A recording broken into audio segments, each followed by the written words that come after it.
Morocco has some of the finest cuisine on the planet, and in this video, I'll be showing you how to make a traditional meal during my cooking class in Marrakesh.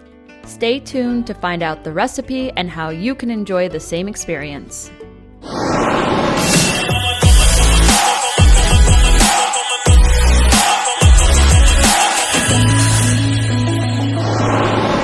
Hi guys, welcome back to Wander Onwards. Today we're going to do a cooking class at our wonderful hotel, La Maison Arabe, and we're going to be making a tagine today, so let's hope we don't screw it up because we do have to eat it later.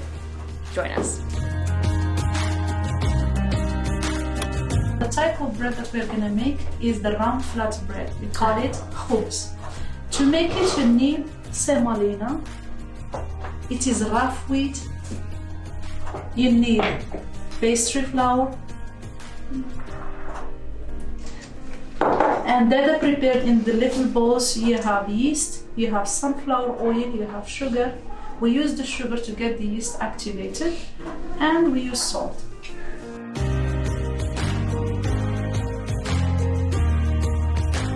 Book the same or a similar trip using the discount code WANDERONWARDS with my trusted partner, Experience Morocco. Check the description for details. So we are halfway through our cooking experience. If you look at the tagine, we've put onions, garlic, lemon that has been pickled, and then some herbs to create our base. And now we'll continue cooking and adding the protein portion of our meals. I'll see you in the next shot.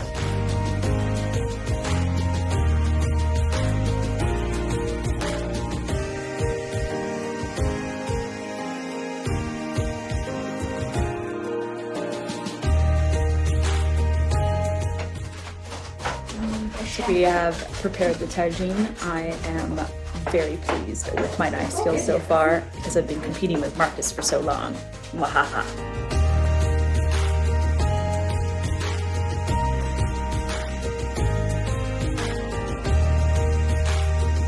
So far we have dish one in the bag.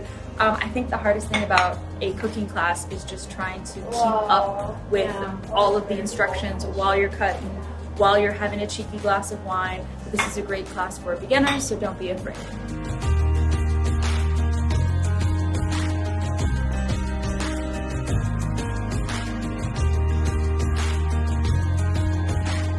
Did you guys have fun? Yeah, it was awesome. I love cooking. Every country I go to, I try to take a cooking class. So. Amazing. Oh, wait, I don't. Amazing. Like, wow. It was awesome. Christina, how was the vegetarian option? So fun. I feel so included. I got to participate. What did you make? Vegetable tagine. Amazing. With a variety of vegetables, so I stay strong. Yes. Michelle, what was the hardest part of it? I think peeling the tomato, because I'm not used to that level of skill. Can you tell me my question beforehand? Yvette, what tasted the best out of everything we tried? Oh my god. From the cooking class? Yes. Oh my god. The olives. I disagree with that. I disagree with that wholeheartedly. What was your favorite thing? The eggplant. The eggplant was really good. After it was cooked, or? I didn't try raw eggplant, True, but I'm pretty confident the salad was good. That's all. I'm pretty confident the eggplant would be better. Yeah, if you don't like olives, the eggplant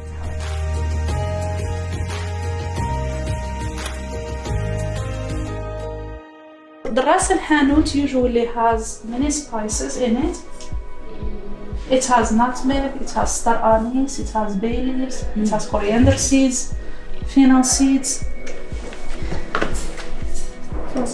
My recommendation for you, if you want to use it back home, you can use it with meat, with fish, with vegetables. You are at ease, except you keep the original recipe with its spices and you add the ras al hanout extra. And don't use too much of it, otherwise it dominates the flavors. So the right amount is a quarter of a teaspoon for a dish that is prepared for 2 to 6 people. Each of the dishes that we make has an origin or has a story behind preparing it here. So the dish of today is called a tagine. So all what we call a tagine is introduced by the Berbers. It is the same thing for couscous. Couscous is also a blender dish.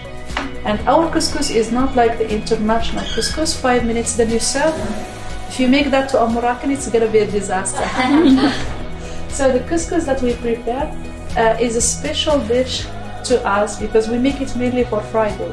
Friday here is a holiday, and whenever you make couscous, you make it for a family gathering. The tea in Morocco usually served to the guests very sweet because having the sugar at home in ancient times, it used to be a luxury. So the more it is served to you sweet, the more you are welcome. So if it is caramelized, this means it's a warm welcome. And we have hot water. So usually it's the most important person in the family who makes the tea. Usually the oldest or the father.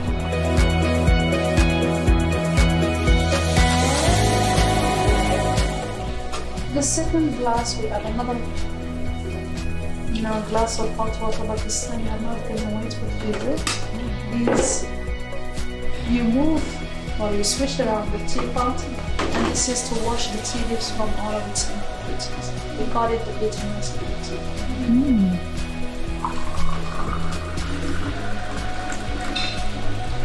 So the first glass has the zest of the tea, and the zest of the tea is the first flavor of the tea, which has all of the caffeine from the tea.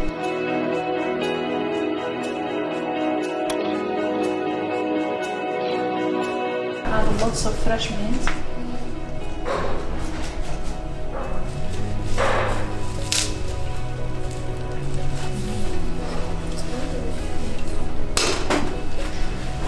To mix the tea, you don't stir with a spoon.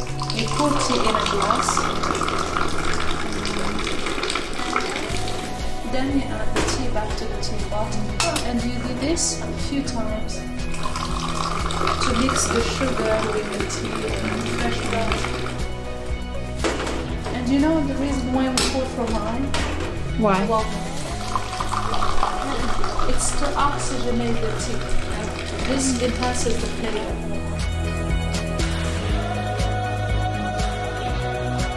Thanks for watching. If you liked that video, please give it a thumbs up and subscribe to my channel.